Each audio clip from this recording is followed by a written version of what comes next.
Snjeguljica. Jednom davno živjela je mala princeza crvenih obraza i kože bijele kao snijeg, pa su je prozvali Snjeguljica. Njena maćeha bila je zla i nije voljela dobru i radišnu djevojčicu. Svakoga dana kraljica bi se ogledala u svom čarobnom ogledalu i pitala ga: kaži ogledalce moje, najljepše na svijetu, tko je? A ogledalce bi uvijek odgovaralo: ti, kraljice. Ali jednoga dana ogledalce joj odgovori sasvim drukčije. Bijela kao snijeg, svijetla lica, crvenih obraza, crne kose, najljepša je sada Snjeguljica. Uvrijeđena kraljica pozove kraljevskog lovca i naredi mu da odvede Snjeguljicu u šumu i ubije je. Ali lovac je bio dobar čovjek, pa odvede Snjeguljicu u šumu i tu je ostavi, ne učinivši joj ništa loše. Snjeguljica je dugo lutala šumom i tako lutajući stigla do jedne male kolibice. Zakucala je na vrata i ušla. Ali u kućici nije bilo nikoga, tek uvečer vratili su se s posla 7 braće, 7 patuljaka, koji su tu živjeli, a preko dana radili u rudniku zlata. Kada su ugledali usnulu djevojčicu na jednom od svojih krevetića, patuljci se jako začudiše. Snjeguljica im je kasnije ispričala što se sve dogodilo i kako se više ne smije vratiti u dvorac. Ostani za nama, rekoše joj patuljci, kuhat ćeš nam i spremati kuću, a mi ćemo te voljeti kao braća. Snjeguljici se ideja svidjela, zahvali se patuljcima i ostane kod njih. Tako su živjeli zajedno, sretni i veseli, a i zla kraljica je u svom dvorcu bila također sretna, jer je mislila da je Snjeguljica mrtva i da je ona opet najljepša žena na svijetu. Jednoga dana ponovno zapita ogledalo. Kaži ogledalce moje, najljepša na svijetu danas, tko je? Ogledalo joj tada odgovori. Svijetla lica kao snijeg, crne kose, crvenih obraza, najljepša je ipak Snjeguljica.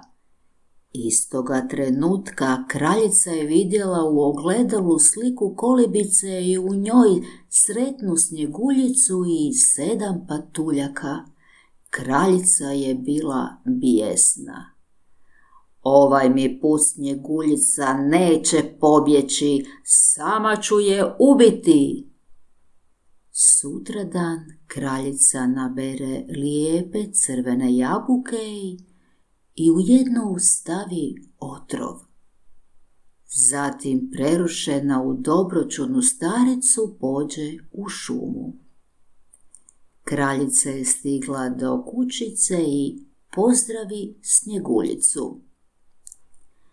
Dobar dan, ljepotice, reče zla maćeha. Imam dobrih jabuka za tebe, ako mi dozvoliš da se malo odmorim ovdje. Svakako, bakice, reče Snjeguljica i uze od starice jednu polovinu jabuke, ali čim je zagrizla otrovnu jabuku, Snjeguljica pade na pod kao mrtva.